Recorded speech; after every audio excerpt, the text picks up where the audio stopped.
আজকে আমি আপনাদের এমন একটা জিনিস খেয়ে দেখাবো যেটা আপনারা আগে কখনো খান নাই আর অনেকেই খেয়েও দেখেছেন কেমন লাগে। তো আজকে আমি দেখাবো কিভাবে এটা রান্না করতে হয়।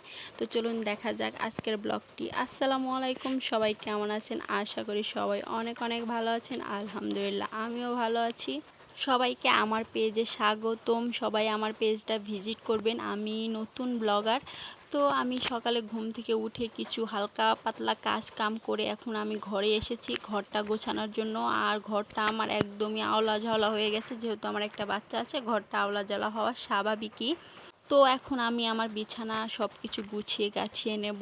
তো এখন আমি সুন্দরভাবে বিছানা গুছিয়ে নিয়ে তারপরে আমি আমার দুপুরের রান্না বান্না করতে যাব।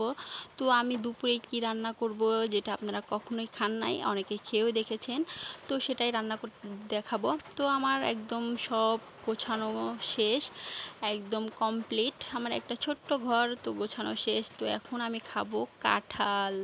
আর এটাও বলে দেই, এই কাঁঠালটা আমি আমার বাবার বাড়ি থেকে এনেছি। আর আমার বাবার বাড়ির গাছের কাঁঠাল এত মজা, কি বলবো, একদম শক্ত শক্ত রুয়া। তো আমি কাঁঠালটা একদম খুলে খেতে বসে গেছি। আর অনেক মজা, অনেক মজা। আর আমার কাঁঠাল হালকা পাতলা একটু মজাই লাগে, একটু পছন্দ আছেই। তো তারপরে আমি আসলাম আমার কোয়েল পাখিকে খেতে দিতে।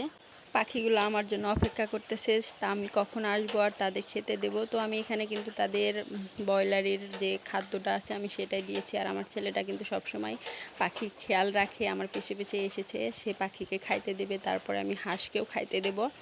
তো হাঁসের সেই মাংস রান্না করেছি, এটা ওদের কাছে মাংসই বলা যায়। তো মাখায়া মুখায়া দিলাম, তারা খাচ্ছে সুন্দরভাবে। আর এখানে কিন্তু তেলাকুচা, এটা আপনারা কোন দেশে কি নামে চেনেন এই শাকটা আমি জানি না, কিন্তু আমাদের এখানে তেলাকুচা নামেই আমরা জানি। তো শাকটা বাছা শেষে আমি আপনাদের দেখাবো সেই জিনিসটা যেটা আপনারা আগে কখনোই খান নাই।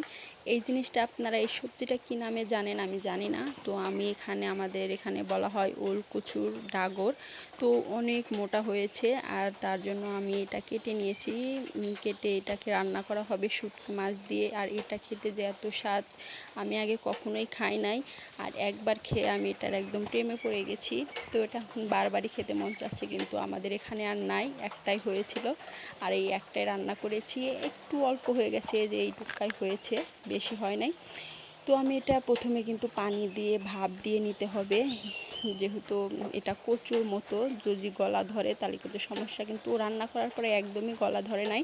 আর আমি এই শুটকি মাছগুলো দিয়ে রান্না করব। প্রথমে কিন্তু আমি মশলা টশলা দিয়ে শুটকি মাছটা সুন্দরভাবে কষিয়ে তারপরে এটা ভাপ দিয়ে তুলে রেখেছি, সেটা দিয়ে দিলাম।